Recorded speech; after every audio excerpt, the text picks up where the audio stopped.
The hum of the airplane engine was a lullaby, a familiar, comforting sound. Softly. Emily, my sweet girl, you're such a good traveler. Sarah cradled her baby Emily close. The 6-month-old slept soundly, oblivious to the journey above the clouds. Sarah smiled, gently rocking her. Flying with a baby hadn't been easy, but they were getting the hang of it. This trip, Emily had been a dream passenger. Sarah adjusted the small blanket, tucking it around Emily's tiny shoulders. Outside the window, the sun dipped below the horizon, painting the sky in hues of orange and purple. It was a beautiful sight. A peaceful end to a long day. She leaned back, exhaustion finally creeping in. Closing her eyes, Sarah allowed the gentle rocking of the plane to lull her towards sleep.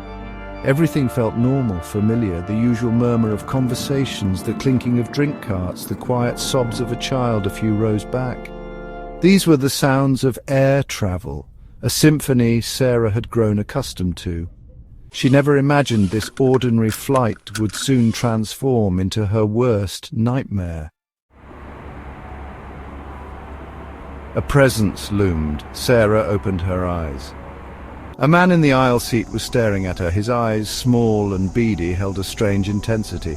She shifted uncomfortably, trying to avoid his gaze. He didn't look away. His stare lingered on Emily, sleeping peacefully in her arms. Sarah tried to shake off the uneasy feeling. Maybe he's just a tired traveler, lost in thought. Maybe he has children of his own. She tried to focus on the book in her bag, flipping through the pages without really seeing the words, but the man's presence, heavy and unsettling, was impossible to ignore. He cleared his throat, the sound loud in the quiet cabin. Sarah's heart pounded. He leaned closer, his voice a low mumble. She's beautiful, a real angel. Thank you. Sarah forced a tight smile, clutching Emily closer. The man continued to stare. His gaze darted between Sarah and Emily, unwavering and unnerving. He began to fidget, tapping his fingers on the tray table, his leg bouncing nervously. The movements were small but amplified in the confined space. Each tap, each bounce of his knee sent a fresh wave of fear through Sarah.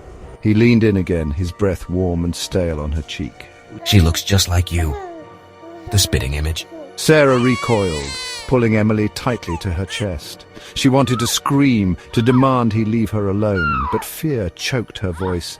He smelled faintly of cigarettes and something else, something sour and unpleasant. Sarah risked a glance around the cabin. The other passengers were oblivious, lost in their own worlds. She was trapped, alone with this strange man and his unsettling attention. He wouldn't stop talking. His voice, a low drone, filled her ears. He spoke of his travels, his loneliness, his longing for a family. His words were rambling, nonsensical, but his tone was insistent, demanding her attention. I felt my own anxiety rising, a knot of fear tightening in my chest. He reached out, his hand hovering over Emily's tiny foot. Such tiny toes, perfect little toes. Sarah flinched, pulling Emily away from his touch. The man's eyes narrowed. For the first time, Sarah saw a flash of anger, a flicker of something dark and dangerous beneath the surface. Don't touch her. Sarah hissed, her voice shaking. The words seemed to snap him out of his trance. He withdrew his hand, a look of confusion clouding his features. But the moment passed quickly. He was back to staring at Emily, his eyes filled with a disturbing intensity.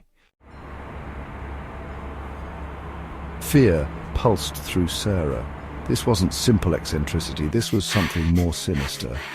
She knew she had to do something to protect Emily from this man and his increasingly disturbing behavior, but what? The plane felt like a cage, the other passengers oblivious to her plight. She tried to catch the eye of the flight attendant, but she was nowhere to be seen. The man continued to talk, his words washing over her in a torrent of unsettling nonsense. Sarah felt a surge of protectiveness, a primal instinct to shield her child from harm. I considered confronting him directly, demanding he leave us alone. But the look in his eyes, the intensity of his gaze, held a silent threat. I knew instinctively that challenging him would be a mistake. I had to be smart, to find a way to get help without provoking him. An idea sparked. Sarah fumbled for the call button, her fingers trembling. She pressed it once, twice, her heart pounding against her ribs. The man didn't seem to notice, lost in his own world. Minutes crawled by, each one an eternity. Where was the flight attendant? Can I help you, ma'am? The flight attendant, a young woman with a bright smile, leaned down. He's bothering me. Sarah whispered, her voice choked with fear. She nodded towards the man, afraid to even say the words out loud. The flight attendant's smile faltered. She glanced at the man, then back at Sarah, her expression shifting from polite concern to alarm. Of course, ma'am. I'll handle this. She placed a reassuring hand on Sarah's arm, a small gesture that offered a glimmer of hope in the darkness.